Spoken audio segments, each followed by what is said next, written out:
Es ineludible para un espacio como el nuestro no meternos de lleno con el conflicto que hoy tiene desgarrado a todo Oriente Medio y que tiene en vilo, te diría todo el mundo, porque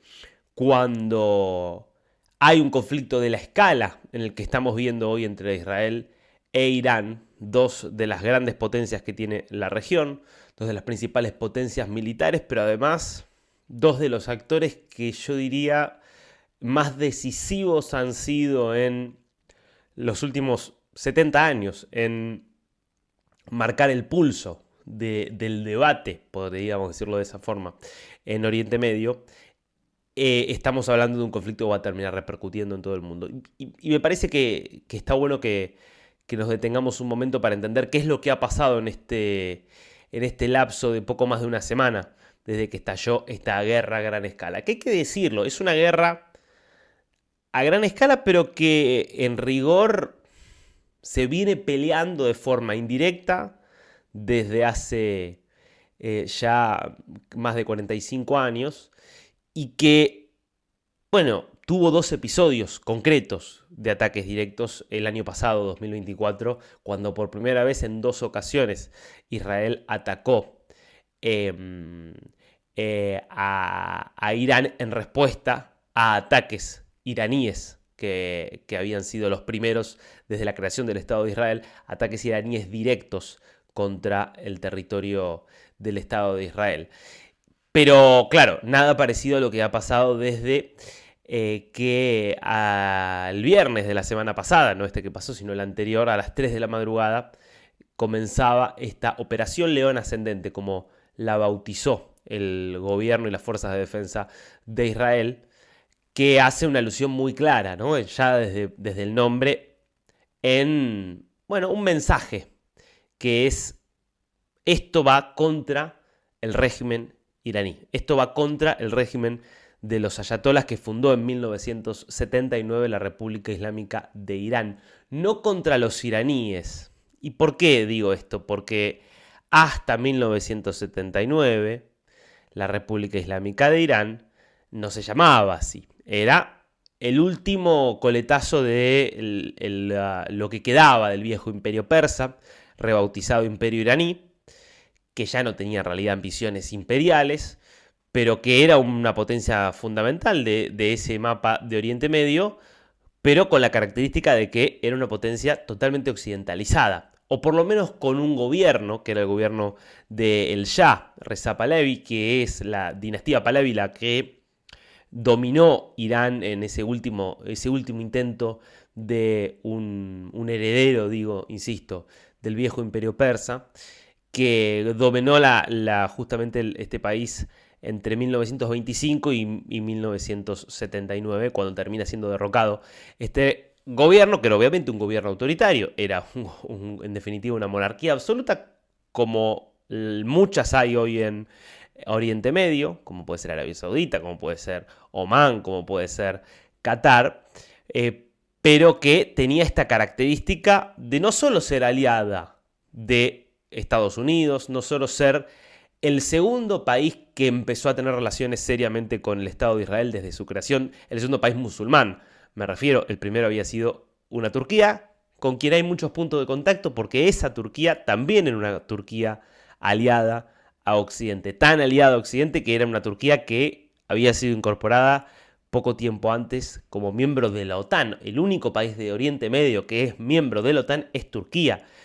Hoy uno ve el comportamiento de la Turquía actual cada vez más islamizada, con un giro cada vez más autoritario y agresivo hacia el exterior, después de 2 décadas de gobierno de Recep Erdogan, y no lo entiende. ¿Cómo puede ser este país miembro de la OTAN? Bueno, fue muy distinto el curso de la historia de la Turquía que sucedió al Imperio Otomano, ¿no? Y lo que uno tiene que entender cuando ve el Irán previo justamente a la Revolución Islámica es un curso de historia bastante similar, donde no solo, insisto, eran regímenes y gobiernos aliados a Occidente, sino que eran gobiernos que habían intentado un proyecto de occidentalización, de acercarse a los valores occidentales, a la forma de vida occidental, en una idea que es que el desarrollo económico estaba en Occidente y el desarrollo material y tecnológico estaba en Occidente y que por lo tanto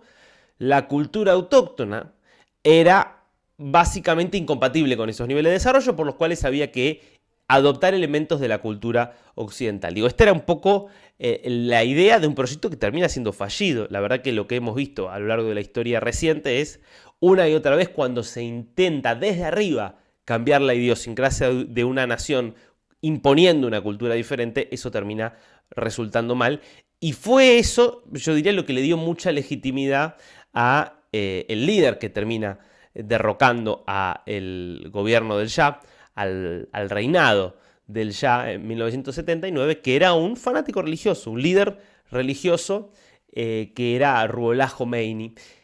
que cuando decimos ayatolá, este es importante, ¿no? Ayatolá es una figura dentro del Islam chií. Recordemos que el Islam tiene dos grandes ramas. Uno son los suníes o sunitas, otros son los chiíes o chiitas. La rama mayoritaria en todo el mundo musulmán es el del sunismo. La rama mayoritaria en Irán, que es el único país que tiene mayoría chií, es justamente el chiismo. En un Irán que además es el único país persa, por cierto, de Oriente Medio. Es decir, no es solo una rama diferente dentro del Islam, sino que es además un idioma diferente, una grafía diferente, una cultura y una tradición distinta a la del mundo árabe o a la del mundo turco, digo, para tomar las dos referencias más importantes, además de, obviamente, la historia del mundo persa, iraní y del chiismo. Entonces, me parece que lo interesante para entender es ayatolá es una figura que es considerado un líder religioso, pero con mucha ascendencia social. Por eso no es tan raro que un ayatolá se pueda convertir en un líder político. Que en el caso de Khomeini, decimos fanático religioso, y yo lo suscribo en términos de fanático religioso, porque es básicamente una persona que tenía una idea y una visión absolutamente radicalizada de la vida social, una persona que tenía una misión de convertir no solo a todo Irán, sino a todo Oriente Medio en básicamente en sociedades donde absolutamente todo estuviera regido por la Sharia, donde nada escapara a la ley islámica y donde hubiera una sumisión absoluta a esa ley islámica. Y ahí hay un fanatismo. Ahora, ese concepto de fanatismo religioso no debiera confundirnos y pensar que entonces era un líder tonto o un líder loco que hacía irracionalidades. Más bien todo lo contrario, más allá de que recalco el término fanático para referirme al tipo de régimen que funda, era al mismo tiempo un líder político muy hábil. Y lo fue, y engañó de hecho a muchos iraníes, prometiendo que lo que él iba a instaurar era un régimen tolerante y un régimen democrático frente a esa autocracia, además, por cierto, muy corrupta, que era la que encarnaba el Shah, pero que por sobre todas las cosas era una autocracia que básicamente tenía era colonialista en el sentido de, sobre todo, no tanto la alianza estratégica con Estados Unidos, sino en el sentido de que quería imponer la cultura de Occidente. Y eso le dio mucha legitimidad a este régimen que inmediatamente, después de la revolución, instaura la ley islámica para todo, convierte al país en un régimen totalitario donde no se habilita ninguna forma de disidencia ni política, ni civil, ni moral en términos de cuál era la moral que se había establecido, que de repente puede matar a mujeres por no utilizar la hijab, y que al mismo tiempo tenía una idea, que es una idea que está presente básicamente en todo el Islam político. Cuando decimos el Islam político no nos referimos acá al Islam entendido aquí como solamente como religión, digo, sino a quienes ven en el Islam en una forma de básicamente de construir un orden político-social, digamos. Los que ven en el Islam una forma de construir un orden político-social donde nada debe escapar a las reglas de un Islam interpretado, por cierto, de forma muy literal y muy extrema. Y donde, por lo tanto, no son respetados otros credos y otras visiones. Por eso digo aquí diferenciar básicamente lo que es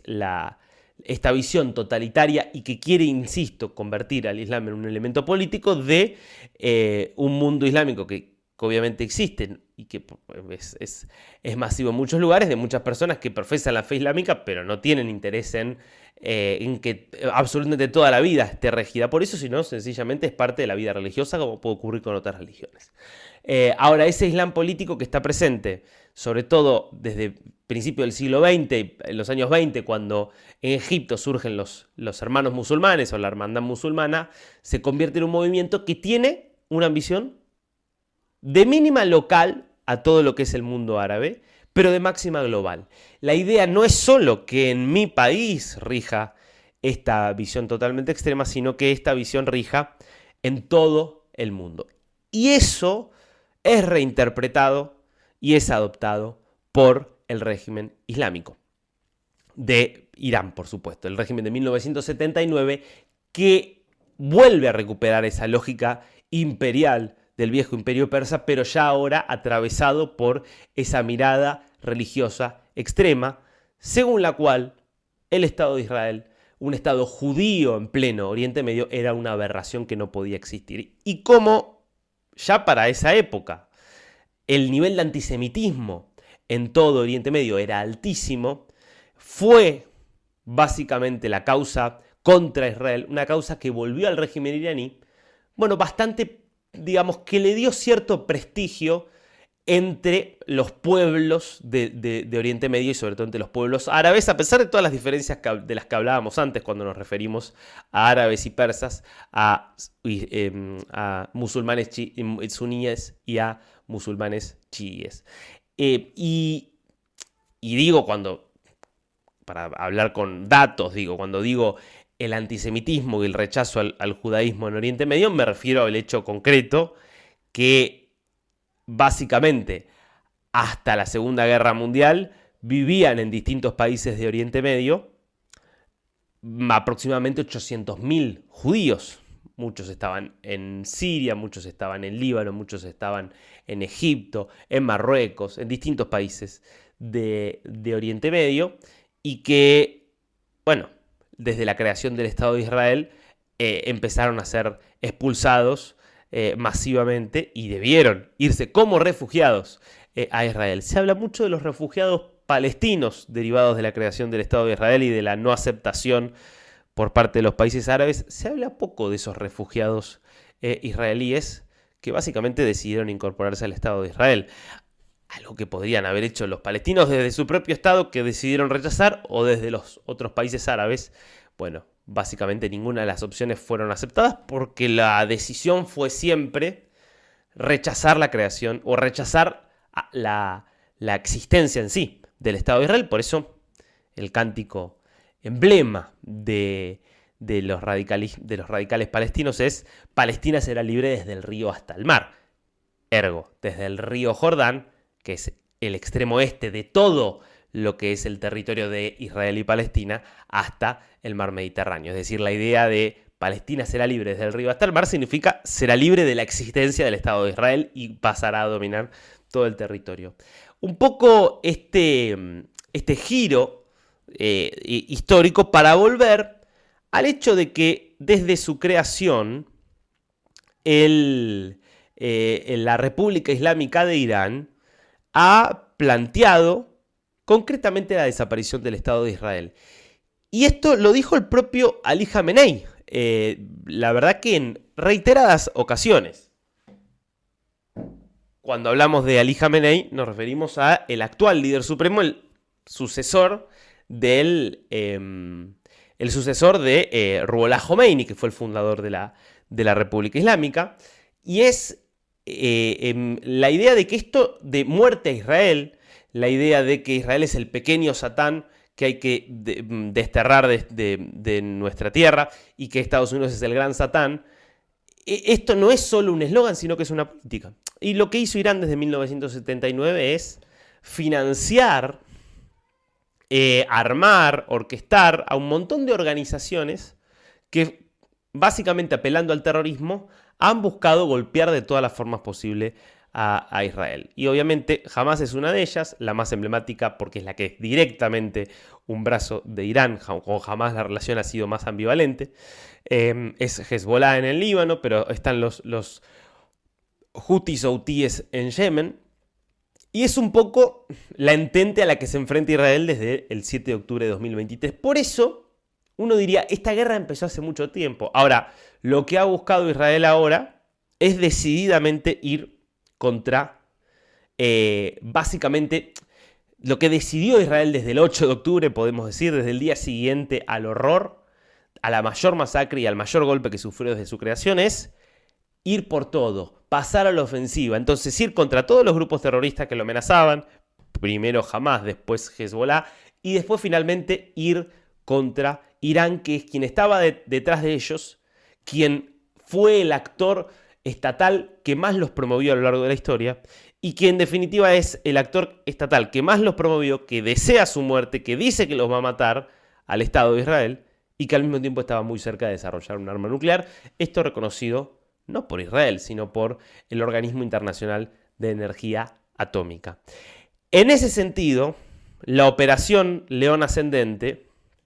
en poco más de una semana, ha tenido un éxito extraordinario, en términos de que eliminó por completo a toda la cúpula militar iraní gracias a, el notable nivel de infiltración de inteligencia que logró Israel en los últimos años sobre Irán. Toda la estructura militar ha quedado eliminada. Logró eliminar a buena parte de la estructura de mando de los investigadores científicos vinculados al programa de desarrollo nuclear por el cual Irán quiere llegar a una bomba atómica. Logró dar golpes muy importantes en las principales centrifugadoras donde se enriquece el uranio. Básicamente el uranio está en la naturaleza con dos componentes, de los cuales uno, que está en un porcentaje bajísimo, es el que sirve para la generación de energía y también para la generación de armas, y lo que se hace a través de estas centrifugadoras es esencialmente separar los componentes y lograr entonces obtener así mayores concentraciones del componente de uranio que sirve para la energía atómica, que básicamente para energía es 3%, y si se sigue mucho más, se llega a el 90% necesario para hacer una bomba atómica. Y al mismo tiempo lograr golpes también contra la estructura del régimen, golpeando por ejemplo el cuartel central de policía, golpeando también la cadena de propaganda oficial del régimen. Fueron golpes bastante consistentes que fue dando Israel en muy poco tiempo, para sorpresa de muchos. Claro, esto tiene un lado B. El lado B, por un lado, es que todo esto no alcanza a destruir el programa iraní. ¿Por qué? Entre otras cosas porque el principal centro de enriquecimiento de uranio, el principal centro nuclear donde se desarrolla todo el programa, está en una localidad que se llama Fordow y está enterrado varios metros debajo de una montaña. Israel no tiene el armamento necesario para destruirlo, y el único país que tiene las bombas y los aviones necesarios es Estados Unidos. Y no está claro que Estados Unidos esté dispuesto a apoyar y a sumarse a esto. Quizás estamos hablando, y en este momento Estados Unidos ya está decidiendo dar el golpe, porque Donald Trump ha sido muy ambivalente en la materia. Donald Trump creía que era posible llegar a una negociación con Irán, entre otras cosas porque no le importaba si la negociación iba a servir para llegar a la paz a largo plazo. Lo único que le importaba es poder él obtener un crédito. El crédito de decir: puse fin a un conflicto, pude llegar a un acuerdo con los iraníes. Lo que siempre Israel dijo es, obviamente Irán no se puede confiar en Irán y en lo que Irán diga. Claro, el punto entonces es, sin el apoyo de Estados Unidos las cosas y cumplir el objetivo final va a ser mucho más complicado. Y al mismo tiempo, el costo también está siendo muy alto en términos de que, como nunca antes en su historia, Israel está viendo todos los días bombardeos en Tel Aviv, bombardeos en Beersheba, como el que destruyó uno de los principales hospitales del país, bombardeos en cualquier lugar, a toda hora, que tienen paralizada la economía, que tienen paralizada la vida de los israelíes, y eso obviamente hace que la pregunta esté abierta: ¿cuánto tiempo más puede aguantar la sociedad israelí? Bueno, yo quiero que ahora veas la entrevista que vamos a tener a continuación, porque entre otras cosas vamos a tratar de responder esa pregunta. ¿Cuánto tiempo puede aguantar Israel? Y para eso nos vamos a meter con un elemento central interesantísimo, que es la idiosincrasia israelí. ¿Por qué, a pesar de ser occidental en muchos sentidos, el pueblo de Israel tiene una capacidad y una resiliencia que hoy parece imposible en Occidente?